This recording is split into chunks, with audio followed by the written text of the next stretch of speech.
Oh, c'est bon. C'est très bon.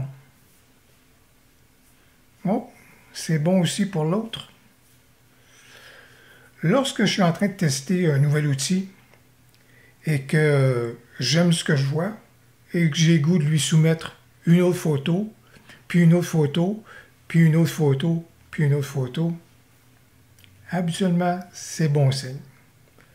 Eh bien, l'extension pour améliorer la netteté, mais je vous dirais mieux encore, l'extension pour améliorer la mise au point de Luminar Neo, là, franchement, là, c'est pas mal bon. Mais la question qui se pose, est-ce que vous en avez vraiment besoin? Voilà donc ce qu'on va examiner maintenant.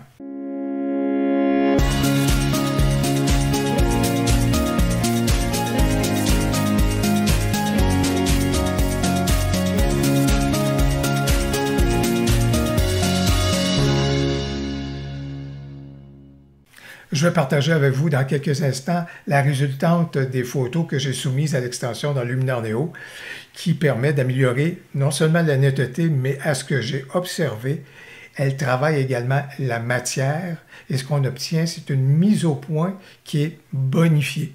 Ça, c'est intéressant parce que c'est pas juste une retouche qui est esthétique ou cosmétique en amplifiant le contraste, le micro-contraste, pour nous donner l'impression que la netteté elle est plus intéressante. Non, l'extension travaille la matière. Et ça, c'est très, très, très intéressant. C'est vraiment l'intelligence artificielle qui est pleinement mise à contribution. Évidemment, la question qui va suivre, c'est est-ce que j'ai besoin de cette extension-là? Et c'est pas parce que je vais parler en bien de l'extension que ça en fait un must, une obligation ou un essentiel. Si on a une pratique photo et qu'au chapitre de la retouche, ça serait intéressant que je puisse avoir un outil additionnel pour bonifier à plusieurs reprises les photos dans ma pratique, ben voilà donc un investissement qui peut être intéressant. Et là-dessus, au niveau des extensions, je pense qu'on peut avoir les mêmes réflexions que si on voulait acheter un plugin chez Topaz, par exemple.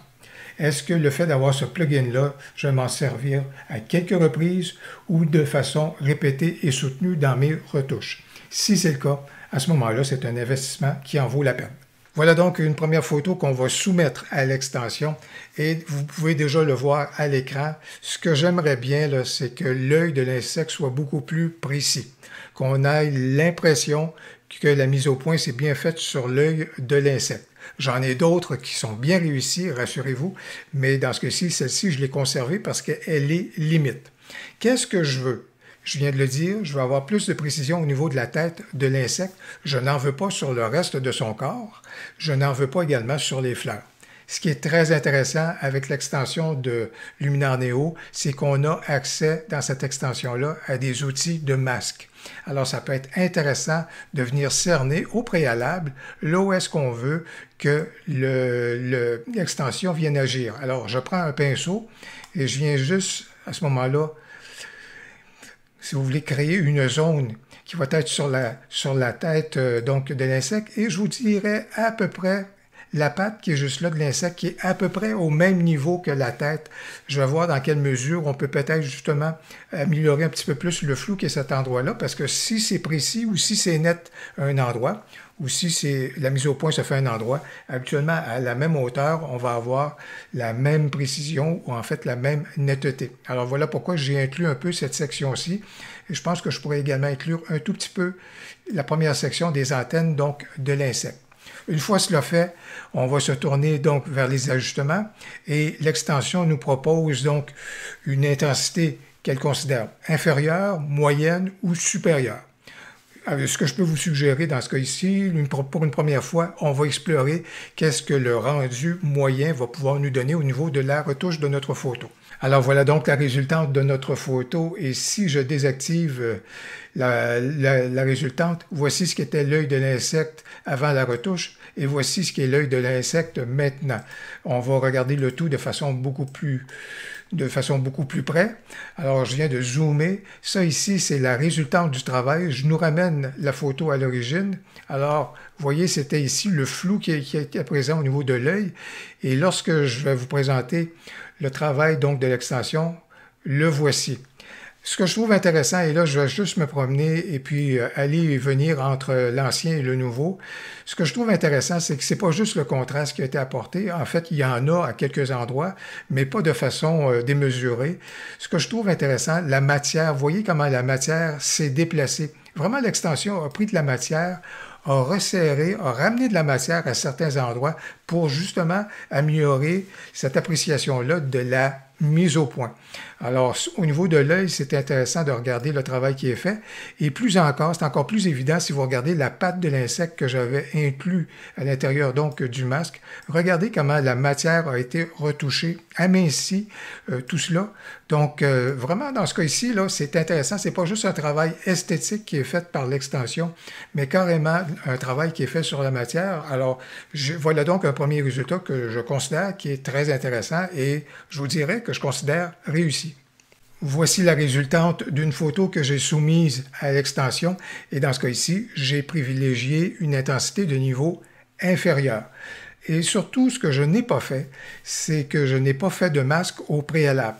Là, la netteté vient de s'appliquer à l'ensemble de la scène et vous allez voir, ce n'est vraiment pas nécessaire à certains endroits. Mais ce qu'on va faire, on va aller regarder le travail de l'extension. On va zoomer beaucoup dans le visage de l'insecte. La résolution de l'écran est en train de s'adapter et actuellement, voilà donc la résultante. Et là, ici, je vais vous montrer ce qu'était donc la situation avant le travail de l'extension. Si vous regardez les yeux, vous voyez qu'ils étaient relativement flous. Si vous regardez également le poil sur le visage de l'insecte, il était flou également. Si vous regardez les pattes, il y avait un certain flou qui était présent. Mais dès que je vais relâcher donc l'ancienne version, voici le travail qui a donc été apporté par l'extension. Encore ici, dans le cas, c'est avec une intensité de niveau inférieur. Des fois, il y a une certaine retenue, je vous dirais, qui peut être pertinente pour ne pas y aller toujours là, à fond la caisse, là, si vous voulez, ou de peser trop fort sur le champignon. Alors, vous voyez comment les yeux sont beaucoup plus précis, c'est plus intéressant. Idem au niveau donc des poils, au niveau de l'insecte. Par contre, le petit hic qu'on peut avoir lorsqu'on laisse aller et qu'on ne vient pas définir un peu là où est-ce que si vous voulez, la netteté va s'appliquer. Si je regarde en arrière-plan, comme c'est là, ben vous le voyez peut-être un petit peu moins bien à la maison, mais sur mon écran, je vois très bien qu'il y a une précision qui s'est faite en arrière-plan, ce qui n'est vraiment pas utile, ce qui n'était vraiment pas nécessaire. Et puis, il y a certains, au niveau des ailes également, des fois, il y a eu une précision qui a été apportée. Voilà, dans ce cas ici, mais lorsqu'on va regarder le tout là, à une certaine distance, est-ce que c'est vraiment nécessaire d'avoir davantage de précision sur cette partie-là de l'insecte? Tout dépend donc bien sûr des situations. Ça pourrait être pertinent. Si on a obtenu ce résultat-là, on peut toujours se tourner vers nos outils de masque, regarder avec un pinceau et dans ce cas-ci dire qu'on veut effacer donc l'effet et on pourrait donc évidemment à ce moment-là créer un masque juste ici pour venir cerner les endroits où est-ce qu'on voudrait que la netteté ne vienne pas s'appliquer si vous voulez au niveau donc de notre scène et je pourrais continuer et rajouter, si vous voulez, soustraire un peu cet endroit-ci à l'exercice donc de netteté qui s'est appliqué donc, si vous voulez, à l'insecte. Mais pour le reste, c'est intéressant d'avoir cet outil de masque-là et encore dans ce cas-ci, avec une intensité qui était de niveau inférieur, je pense que la bonification, elle est intéressante à ma photo originale.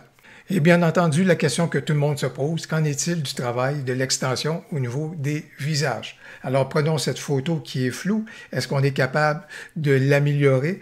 La réponse à la question est surtout, j'ai donc fait la manœuvre à une intensité inférieure. Alors, voilà donc la résultante du travail de l'extension. Voici ma photo, ce qu'elle était à l'origine, et voici maintenant le rendu avec le travail de l'extension. On va zoomer dans la scène, juste pour aller regarder en particulier du côté des yeux. Alors, dans ce cas-ci, l'écran est en train de s'ajuster. Je nous ramène à ce qu'était la photo à l'origine. Voilà donc le flou qu'on avait au niveau des yeux en particulier. Et là, avec l'extension, et encore une fois, l'écran est en train donc de s'ajuster. Voici la bonification qui a été apportée.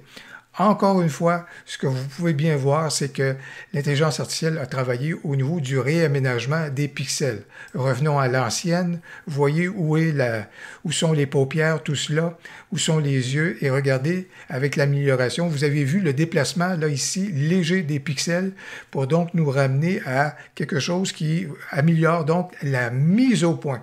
Et il n'y a pas de micro-contraste qui a été apporté, il n'y a pas de contraste non plus. C'est vraiment une espèce de cheminement, de déplacement des pixels donc dans la photo. Alors ça donne quelque chose qui va être intéressant. Est-ce que ça en fait une photo dans le contexte où est-ce que je l'ai prise qui serait utilisable sur le plan professionnel? Je ne pense pas, mais si jamais on a besoin de le faire, et vous voyez, ça l'a apporté quand même une certaine rudesse un tout petit peu là, à la peau donc du visage. Voilà donc pourquoi par la suite, il peut être intéressant de se tourner vers les outils qu'on a dans Luminar Neo, particulièrement au niveau de la peau. Je vais juste attendre que l'intelligence artificielle s'active un tout petit peu.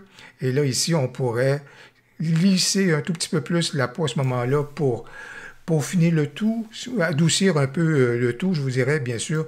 Eh bien, j'espère que vous avez apprécié la découverte de cette extension et de ce qu'elle va nous apporter dans Luminar Neo. Si vous avez apprécié la vidéo, n'hésitez donc pas à cliquer sur j'aime. Si vous aimez des tutoriels sur Luminar Neo, n'hésitez pas à vous abonner à ma chaîne et à activer les notifications. Et comme à l'habitude, n'hésitez pas à commenter. On a bien hâte de vous lire. Au plaisir, à la prochaine.